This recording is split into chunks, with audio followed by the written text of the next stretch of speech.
Muskan. I am Archie and today we are going to watch America's new attack strategy for Iran.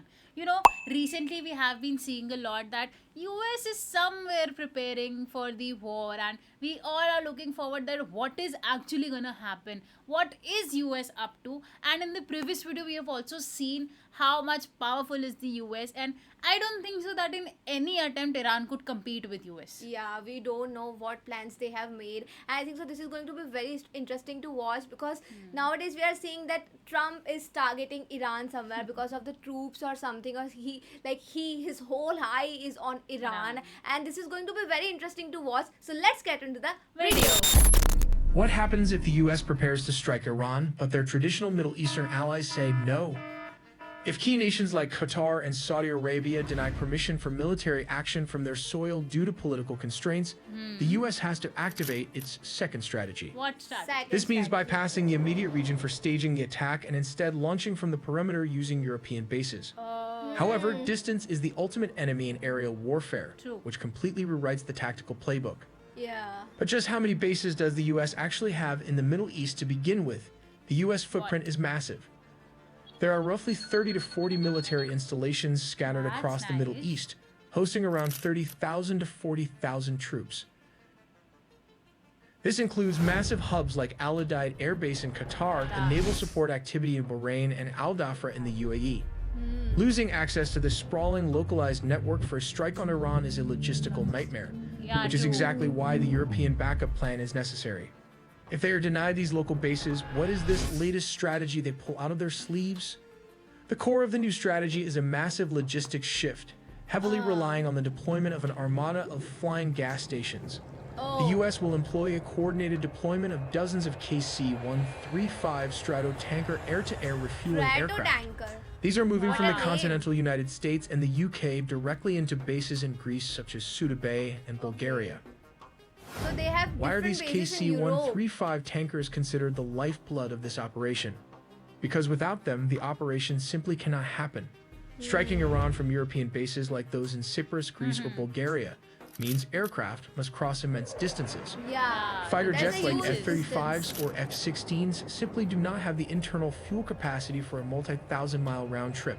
The KC-135 tankers act as a floating bridge.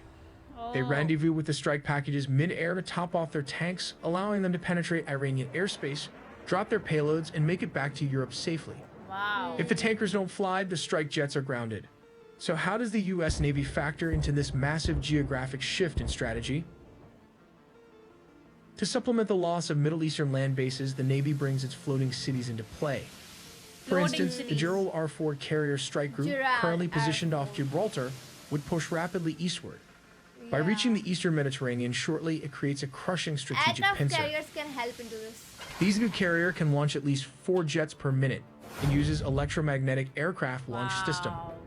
A sequence of electromagnets along the track is energized with precise timing controlled by digital software. These magnets create a moving magnetic field that smoothly pulls and pushes the shuttle, accelerating the aircraft according to a programmed acceleration curve. Once the aircraft reaches takeoff speed, about 155 miles per hour or around 240 kilometers per hour, then the shuttle releases it, and the aircraft lifts off. The shuttle then slows down electromagnetically and returns to its starting position, ready for the next launch. You might wonder why the Navy chose this costly upgrade over the tried and true steam catapults. Why? The answer is simple. Electromagnetic takeoff provides smoother acceleration, significantly reducing stress guess and it's wear on comparatively aircraft frames fast. compared to Yeah. the harsh forces of steam catapults. Well, apart from aircraft carrier, the US also needs a monstrous amount of missile terminal air defense Yeah. system. Yeah. The US had actually removed 60% of its missile defense systems from Qatar and the Middle East. Oh. So how many missiles are being transported from different parts of the world to fix this? The answer is fill the sky with these Globemasters. Oh, The US fill the military needs a sky. massive airlift of roughly 4 to 6 Patriot batteries and components for a THAAD battery. This involves over 300 heavy transport flights. But here's the detail most people miss. The US needs a flood of aging Patriot missiles to be pulled from stockpiles in Germany and Japan. Why move old missiles? Because they are the perfect cheap solution for Iran's thousands of Shahed drones.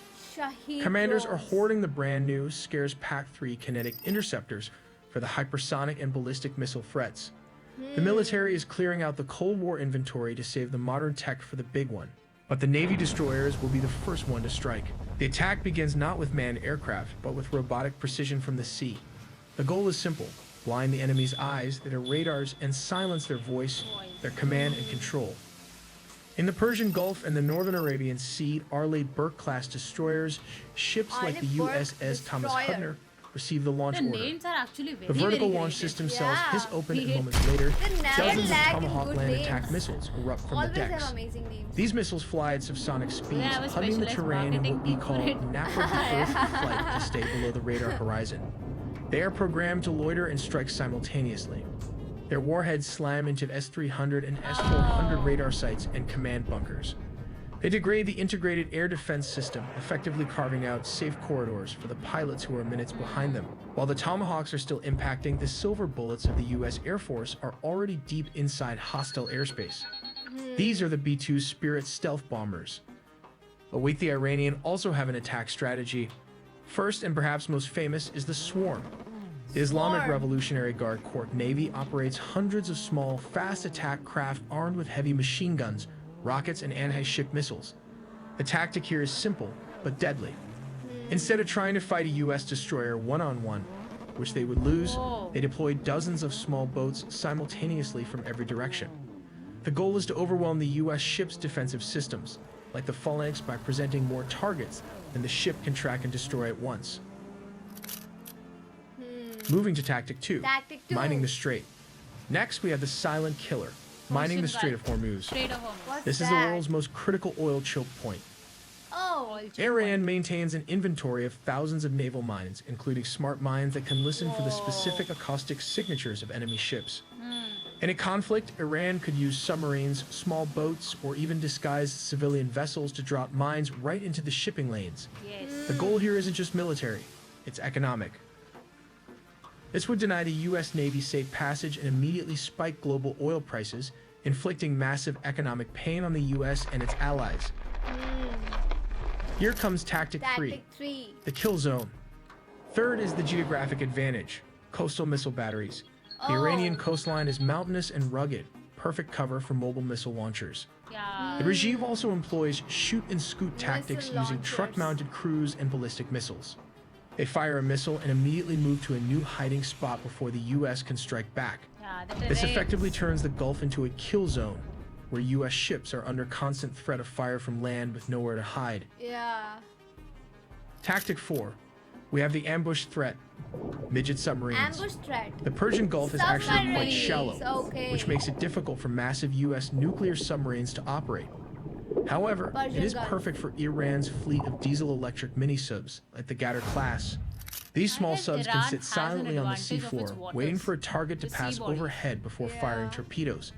It's a surprise ambush tactic designed to damage high-value assets, like carriers or destroyers, while remaining almost impossible to detect by sonar. These small but stealthy diesel-electric Submarines are submarines very designed for useful. operations in the shallow waters of the Persian Gulf pose a significant threat to U.S. aircraft carriers. The Ghadar-class submarines, which are difficult to detect due to their small size and low acoustic signature, could position themselves in strategic locations near key naval choke points, such as the Strait of Hormuz. By waiting in ambush near expected carrier movements, Ghadar-class submarines could fire a coordinated torpedo strike, targeting the hull and propulsion systems of U.S. Yeah. carriers.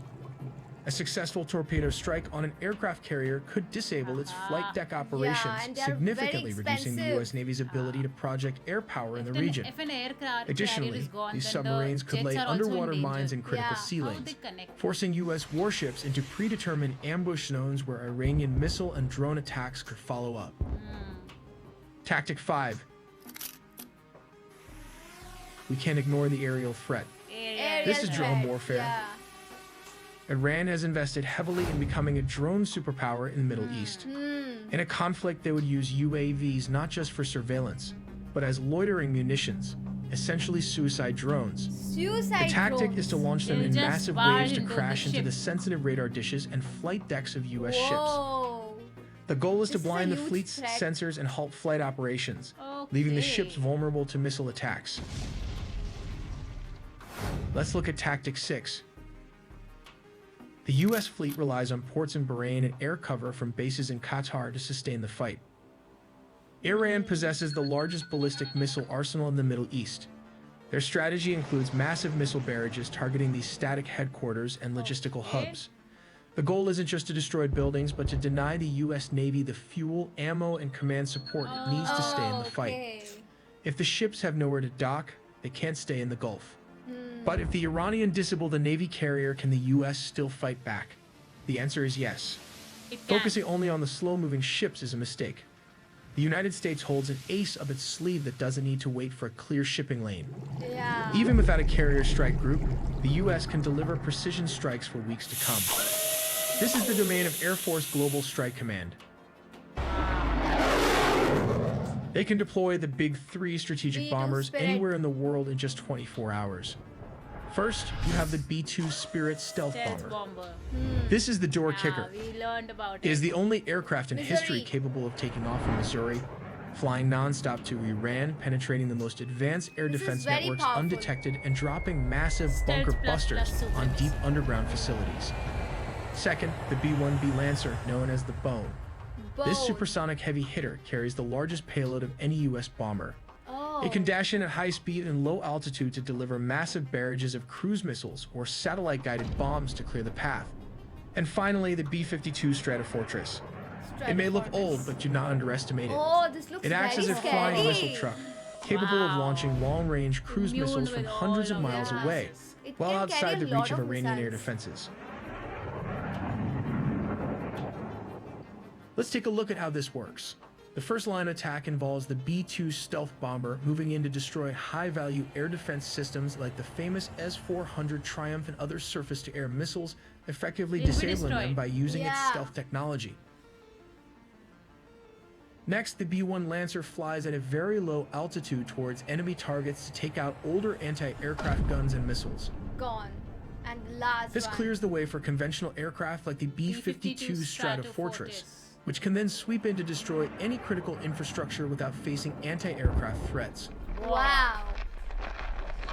This is the reason they need both the B-2 stealth bomber and conventional bombers, as there are only 19 units of the B-2 Spirit in service to date. This was a very informative video, and we come to know that the role of aircraft carriers is huge over here, because the whole thing was explained that how jets are going to attack them. But as of my opinion, like, I really don't want USA to attack Iran, because we just want them to just sit and discuss things, but don't attack and no wars, please. Exactly. All the tactics were on point, but I was still in doubt that the air carrier, because the drones, if they destroy the air carrier, I was still a bit confused how the air carriers, they are going to be attacked, and also by the drones, because I think the strategy and the technology the air carriers conclude, they are not such easy targets to be shaken off. So it was a bit doubt for me, but anyways, let me know what you guys think in the comment section below. So do like, share and subscribe. Bye. Bye.